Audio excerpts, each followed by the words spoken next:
शिक्षा वह शेरनी का दूध है जो पिएगा वो दहाड़ेगा, जो पिएगा वो दहाड़ेगा बच्चा। ये मैं नहीं कह रहा, ये परम पूजनीय आदरणीय डॉक्टर भीमराव अंबेडकर साहब जी का ये कथन है, ये स्टेटमेंट है भाई साहब। समझ में आ रहा है ना। उनका स्थिति इतनी मतलब छोटी जाति के काउंटिंग में आती थी, इतना छोटी जाति से वो बिलोंग करते थे कि वो लोग उसे इतना कोसते थे कि कुछ कहने का काम ही नहीं है। समझ में आ रहा है ना। लेकिन उन्होंने ऐसा कर डाला जो भारत का बच्चा बच्चा उसको जानता है, भारत का बच्चा बच्चा उसको जानता है। जी मैं आपको पहले थोड़ा छोटा बच्चा का एक कहानी सुना देता हूँ, मतलब डॉक्टर भीमराव अंबेडकर जी का, बाबा साहब जी का, जब वो छोटे थे मैं उसका कहानी बताता हूँ। मैं थोड़ा सा वीडियो देखूं जी। सही चल रहा है। अब यहाँ पर देखो, जब बाबा साहब जी स्कूल में दाखिला लेने के लिए गए थे, ठीक है ना, तो उस समय उसके टीचरों ने छोटा जाति देखकर भेदभाव किया।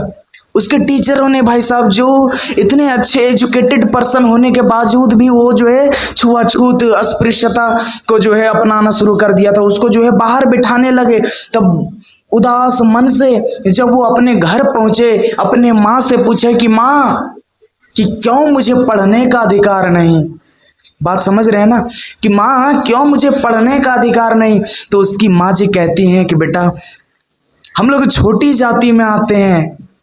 तो उसके बाबा साहब ने फिर पूछा कि ये कहाँ लिखा है, कैसे पता है कि हम छोटी जाति में आते हैं। तो उसकी माता जी क्या कहती हैं जान रहे हैं आप। उसकी माता जी कहती हैं कि ये किसी किताब में लिखा है कि हम छोटी जाति में आते हैं, हम नीची जाति में आते हैं। और फिर बाबा साहब ने क्या कहा, आप सुनोगे तो आप कहेंगे कि वाह साहब गजब। बाबा साहब ने क्या कहा कि अगर मुझे मौका मिलेगा तो मैं उस किताब को बदल दूंगा और ऐसी किताब लिखूंगा जिसमें इंसान इंसान बराबर होंगे, कोई छोटा या बड़ा नहीं होगा। और उस किताब का नाम है इंडियन कॉन्स्टिट्यूशन, भारत का संविधान। भाई साहब, the set of rules and laws required to run a country is known as the constitution. समझ में आ रहा है कि नहीं। ये तो हमारा रहा स्कूल की कहानी, विद्यालय की कहानी रही, ठीक है ना। इसलिए हम पुरखे को याद करते हैं जिसे पढ़ने से बाहर बिठाया, उसने 32 डिग्रियां हासिल कर ली।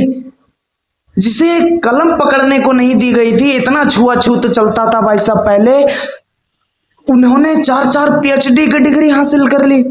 और एक भी डिग्री जानकारी के लिए बता दूं कि फेक डिग्री नहीं थी, एक भी डिग्री सेटिंग वाली डिग्री नहीं थी कि साइड साइड से माल दिए और इधर काम हो गया। नहीं भैया, सब डिग्रियां ओरिजिनल थी, सब डिग्रियां ओरिजिनल थी, सब डिग्रियां ओरिजिनल थी। बाबा साहब की कुछ ऐसी है कहानी, बाबा साहब की कुछ ऐसी है कहानी, मैं आपको जानकारी के लिए बता दूं। और भाई साहब पानी तो खत्म हो गया हमारा, मुंह सूख रहा भाई। चलो कोई बात नहीं। जब संविधान बनने की प्रक्रिया शुरू हुई, क्या हुआ, जब संविधान बनने की प्रक्रिया शुरू हुई तो बहुत से लोग ये समझते हैं कि कमाल कर दिया किसी ने कि बाबा साहब डॉक्टर भीमराव अंबेडकर को प्रारूप समिति का अध्यक्ष बनाकर। समझ में आ रहा है ना।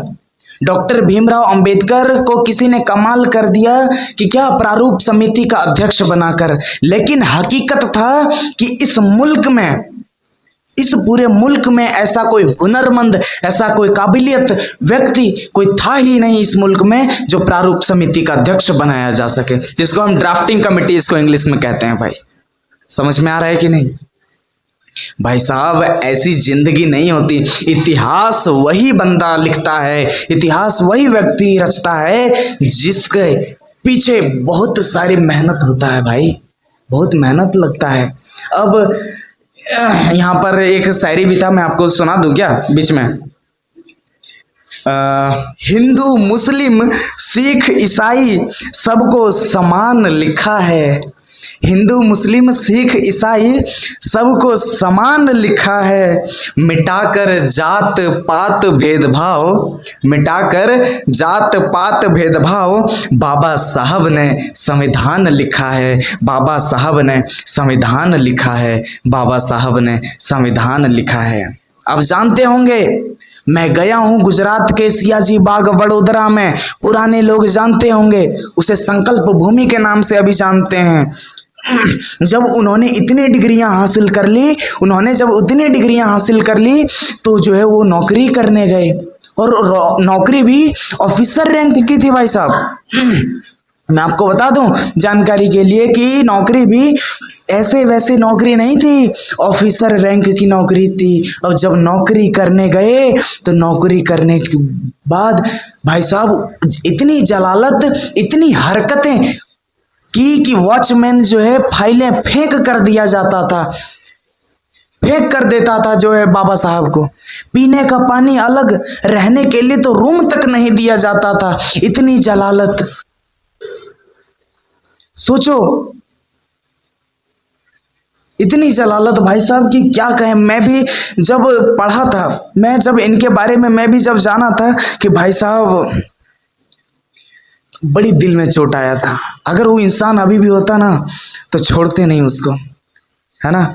इसलिए हम अपने पुरखे को याद करते हैं, इसलिए हम उन्हें याद करते हैं। वो भाई साहब इतनी डिग्रियां थी, वो अपने देश कर छोड़कर चले जाते, भाग जाते, लेकिन वो भागने वाले नहीं। इसलिए हम अपने इतिहास में पुरखे को याद करते हैं कि वो भागने वाले नहीं, वो बदलने वाले थे। वो भागने वाले नहीं, वो बदलने वाले थे। इसलिए हम पुरखे को याद करते हैं जी। मगर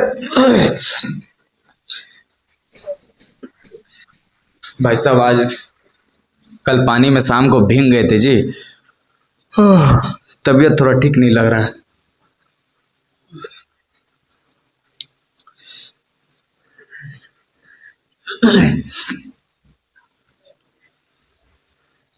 सतगुर ऐसा बनूं मैं निरंकारी।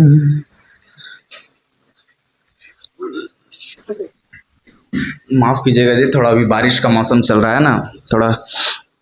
तब जाकर जो है उन्होंने क्या किया, संकल्प लिया उसी स्थान पर। वो जो है इतनी जलालत, इतनी हरकतें की कि अब सोचने लगा कि भाई साहब अब मुझसे रहा नहीं जाएगा। अब मुझसे क्या होगा, अब मुझसे जो है भाई साहब रहा नहीं जाएगा। तो उन्होंने जो है वापस अपने घर जाने के लिए ट्रेन पकड़ने के लिए आए, और उसी जगह को हम संकल्प भूमि के नाम से जानते हैं। वो बैठ करके बहुत रोए थे कि भाई साहब जब मैं इतनी डिग्रियां हासिल करके आया हूं, तब मेरे साथ इतनी जलीलें की गई है, इतनी जलीलें की जा रही है, ऐसा गंदा हरकत किया जा रहा है, इतना छोटा समझा जा रहा है। और जो जिसके पास तो डिग्री भी नहीं है, कुछ भी नहीं है, उसके साथ कैसे हो रहा, कैसा होता है। नहीं, कभी होने नहीं देंगे। इस स्थिति को हम बरकरार नहीं होने देंगे। और उन्होंने संकल्प लिया कि जब तक इस मुल्क को इस छोटे जाति से ऊपर ना उठा दूं, इस छोटे जाति से मतलब उभर कर आगे ना बढ़ा दूं, अब हम भाई साहब क्या कहें, जब तक मैं आगे ना बढ़ा दूं तब तक मैं चैन से नहीं बैठूंगा, तब तक मैं चैन से नहीं बैठूंगा। चाहे मुझे कितनी भी पीड़ा सहन करना क्यों ना पड़ जाए, मुझे कितनी भी पीड़ा जो है क्यों ना सहन करना पड़ जाए, फिर भी मैं छोड़ूंगा नहीं, फिर भी मैं छोड़ूंगा नहीं, चाहे कुछ भी हो जाए। बाबा साहब ने एक लाइन में तो मैंने आपको पहले ही समझाया कि शिक्षा वह शेरनी का दूध है, जो पिएगा वो दहाड़ेगा, जो पिएगा वो दहाड़ेगा। कुछ जब संविधान सभा में प्रारूप समिति के जब अध्यक्ष बनने जा रहे थे बाबा साहब, तो महाराष्ट्र के कुछ लोग ही ऐसा कह रहे थे कि भाई साहब कुड़मी किसान तैली कुम्हार संसद में बैठकर क्या करेंगे, सोचो। यहाँ ये असली हकीकत है इस देश की। जो आगे बढ़ता है उसे टांग खींचा जाता है, लेकिन आगे बढ़ने से छोड़ना नहीं है बच्चा। चाहे कितना भी सहारा की, चाहे कितना भी सपोर्ट का आवश्यकता क्यों ना पड़े, तुम्हारा हमेशा आगे खड़ा रहेगा, हमेशा खड़ा है, चाहे जैसा भी परिस्थिति क्यों ना आ जाए, है ना। तो ऐसा है कहानी कुछ बाबा साहब डॉक्टर भीमराव अंबेडकर के बारे में। कहानी तो बहुत सारा है, मतलब ये क्या बोलते हैं, शायरी तो बहुत सारा है, लेकिन टाइम नहीं निकल बच रहा है जी, टाइम का थोड़ा मर्यादा है ना। मुझे और अभी क्लास लेना है, तो माफ कीजिएगा।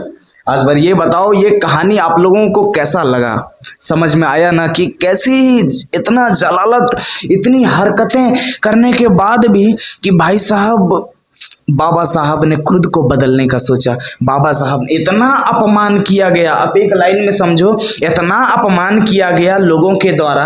अब बताओ, उसके हाथ में तो कलम भी आ गया, उसके हाथ में तो अंदर में संविधान भी आ गया, तो जो है उस व्यक्ति को भी तो जुल्म कर सकते थे ना, जुल्म ढहा सकते थे कि भाई साहब तुमने मेरे समाज के साथ इतनी जलीलें की है तो हम भी तुमको छोड़ेंगे नहीं। तुम मुझको 2000 सालों तक, तुमने मेरे पूर्वजों को, मेरे पुरखे को 2000 सालों तक जो है छोटी जाति कहकर उसे नकारता गया, लेकिन मैं भी तो तुम्हें 200 सालों तक अपना बंदी बनाकर रख सकता हूं। लेकिन बाबा साहब कभी बदला लेने के लिए नहीं थे। अब संविधान पूरा उलट करके देख लेना, कभी बदलने की कहानी नहीं होगी उसमें कि वो हमको मारा है तो हम बदला जरूर लेंगे, कभी नहीं। इससे किसी को प्रॉफिट नहीं होने वाला है। समझ में आ रहा है ना। बाबा साहब पहले का जो व्यक्तियों का जो सोच होता था वो बहुत भिन्न होता था। आज का नेताओं का सोच देखो, अपना लोग कुर्सी पकड़ के रहता है, समझ में आ रहा है ना, कुर्सी छूट नहीं जाए। तो डॉक्टर भीमराव अंबेडकर के बारे में ये कहानी है जी। अब मुझे पूरा उम्मीद है, यकीन है कि आपको समझ में आ गया होगा, है ना। तो मैं आपको अंतिम रूप से क्या ही कुछ कह सकता हूँ। तो जय Hind, thank you for this video जी, बाय।